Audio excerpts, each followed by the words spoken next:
بسم اللہ الرحمن الرحیم۔ محترم ناظرین السلام علیکم۔ آج میں اللہ سبحانہ تعالیٰ کا نام اللطیف لے کر آپ کی خدمت میں حاضر ہوئی ہوں۔ اللطیف وہ جو بہت لطف فرمانے والا ہے، بہت شفقت کرنے والا اور بہت مہربان اور بہت باریک بین ہے۔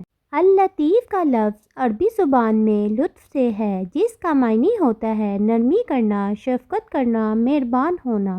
اللہ تعالیٰ کے لیے جب یہ لفظ استعمال ہوتا ہے تو دو لفظ میں ہوتا ہے۔ ایک تو نرمی اور شفقت کے معنی میں ہے کہ وہ اپنے بندوں پر اور اپنی تمام مخلوقات پر بے پناہ لطف و کرم کرنے والا ہے، اور دوسرا غیر محسوس طریقوں سے کام کرنے والا اور بہت باریک بین، اتنی باریکی سی چیزوں کو دیکھنے والا جہاں اس کی مخلوق کی نگاہ بھی نہیں جاتی، جہاں سے کوئی سوچ بھی نہیں سکتا، جس طرف کسی کا خیال بھی نہیں جاتا۔ اللہ تعالیٰ نے اپنے علم کے ساتھ ایسی چیزوں کا احاطہ کر رکھا ہے جو بندوں کی نگاہوں سے بھی پوشیدہ ہے۔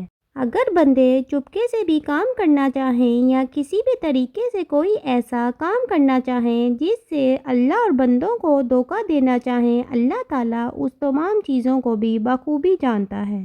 لیکن اس کے ساتھ ہی اس کا یہ لطف و کرم ہوتا ہے کہ وہ بندوں کو فوراً پکڑتا نہیں، اور پھر جب وہ بندوں کی مدد کرنا چاہتا ہے تو اس وقت بھی وہ ایسے طریقے اختیار کرتا ہے کہ جس سے بندے خود بھی اس بارے میں سوچ نہیں سکتے۔ اللہ تعالیٰ کا یہ نام قرآن مجید میں اور حدیث میں بہت جگہ ملتا ہے۔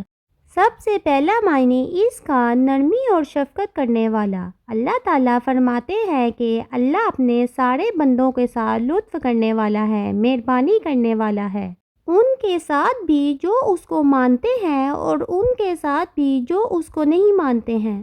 لیکن اس کا خاص لطف ان لوگوں کے ساتھ ہوگا کہ جو اس پر ایمان لانے والے ہیں، اس کے اطاعت گزار اور فرما بردار بندے ہیں۔ قرآن مجید میں اللہ تعالیٰ فرماتے ہیں، بے شک میرا رب جس کے لیے چاہے مہربانی کرنے والا ہے۔ نبی کریم صلی اللہ علیہ وسلم نے فرمایا، اللہ تعالیٰ اپنے دوستوں کو، اپنے پیاروں کو آگ میں نہیں ڈالے گا، یعنی اس کا لطف یہ خاص ہوگا ان کے لیے۔ عمر بن خطاب رضی اللہ عنہ کا بیان ہے کہ نبی کریم صلی اللہ علیہ وسلم کے پاس چند قیدی لائے گئے، اور ان قیدیوں میں ایک عورت بھی تھی جو اپنے بچے کو کھو کر بے چین تھی۔ وہ اپنے بچے کے لیے اس طرح تڑپ رہی تھی کہ قیدیوں میں سے جس کا بچہ دیکھتی اس کو اپنے ساتھ چمٹا لیتی اور اس کو دودھ پلانے لگتی۔ نبی کریم صلی اللہ علیہ وسلم نے اس عورت کی حالت دیکھی تو آپ صلی اللہ علیہ وسلم نے فرمایا کہ تمہارا کیا خیال ہے کہ اگر اس عورت کو اپنا بچہ مل جائے تو وہ اس کو آگ میں پھینک دے؟ ہرگز نہیں۔ فرمایا، اللہ تعالیٰ اس عورت سے زیادہ اپنے بندوں کے حق میں مہربان ہے جتنا یہ عورت اپنے بچے کے لیے مہربان ہو سکتی ہے۔ اللہ تعالیٰ ایک ماں سے کئی گنا بڑھ کر اپنے بندوں سے محبت کرنے والا اور ان پر رحم فرمانے والا ہے۔ جب بندہ گناہ کرتا ہے تو اللہ تعالیٰ فرشتوں کو حکم دیتا ہے کہ وہ قلم کو روکے رکھے، ہو سکتا ہے چند لمحوں کے اندر اس کو احساس ہو اور وہ توبہ کر لے۔ لیکن اگر بندے گناہ کر جاتے ہیں تو اللہ تعالیٰ صرف ایک گناہ لکھواتا ہے، اس کے برعکس بندے اگر نیکی کرتے ہیں تو ایک بدلے میں 10 کم سے کم اجر دیتا ہے۔ انس بن مالک کہتے ہیں، میں نے رسول اللہ صلی اللہ علیہ وسلم کو فرماتے سنا ہے کہ اللہ تعالیٰ نے فرمایا کہ اے ابن آدم، تو جب تک مجھے پکارتا رہے گا اور مجھ سے امید رکھے گا، میں تجھے معاف کرتا رہوں گا۔ جو بھی تجھ سے ہوتا رہا مجھے اس کی کوئی پرواہ نہیں۔ اے ابن آدم، اگر تیرے گناہ آسمان کے کناروں تک پہنچ جائیں پھر بھی تو مجھ سے مغفرت مانگے گا تو میں تجھے معاف کر دوں گا۔ اے ابن آدم، اگر تو زمین کے برابر بھی گناہ کرنے کے بعد مجھ سے اس حالت میں ملے گا کہ تو نے میرے ساتھ ذرا بھی شرک نہیں کیا تو میں تجھے اتنی ہی مغفرت عطا کر دوں گا۔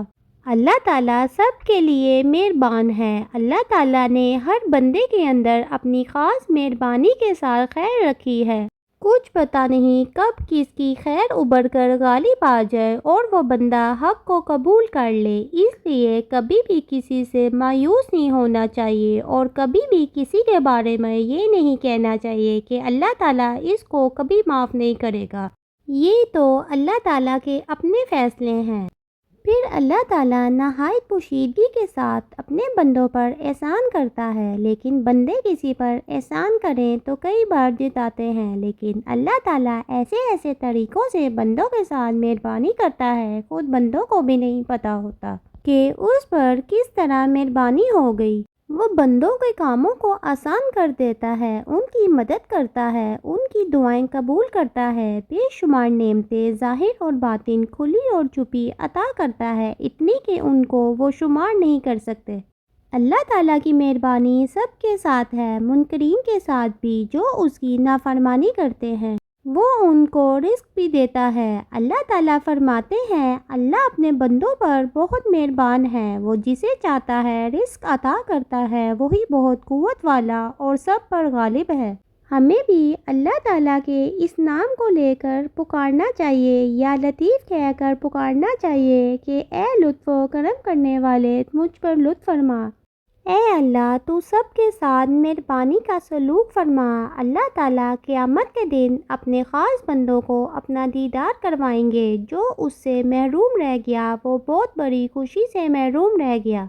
اس لیے خاص طور پر اللہ تعالیٰ سے دعا کرنی چاہیے۔ نبی کریم صلی اللہ علیہ وسلم نے بہت عمدہ دعا سکھائی ہے، اس دعا کو یاد کر لیا جائے اور اس کو مانگا جائے۔ انسان اپنی چھوٹی چھوٹی خوشیوں کے لیے محنت کرتا ہے، کوشش کرتا ہے اور دعا مانگتا ہے، اور اوروں کو بھی کہتا ہے میرے لیے دعا کرو۔ یہ خوشی سب سے بڑی خوشی ہوگی کہ اللہ تعالیٰ اپنے چہرے کا دیدار کروائیں، اپنے خاص بندوں کو اپنے آپ دکھائیں، جس کو دیکھ کر ان کے لیے جنت کی ہر نعمت کم ہو جائے گی۔ اللطیف کے چہرے کو دیکھنے کی دعا جو ہے، نبی کریم صلی اللہ علیہ وسلم اپنی نماز میں یہ دعا مانگتے تھے، اے اللہ، میں موت کے بعد زندگی کی ٹھنڈک مانگتا ہوں اور تیرے چہرے کو دیکھنے کی لذت کا سوال کرتا ہوں، اور تجھ سے ملاقات کا شوق مانگتا ہوں، بغیر اس کے کسی نقصان دہ مصیبت میں پھنسوں یا کسی گمراہ کن فتنے میں مبتلا ہو جاؤں۔ اے اللہ، ہمیں ایمان کی زینت سے مزین کر دے اور ہدایت یافتہ لوگوں کا رہنما بنا دے۔ اللہ رب العزت سے دعا ہے کہ وہ ہم سب کے پوشیدہ اور تمام زائرین گناہوں کو معاف کر دے، آمین۔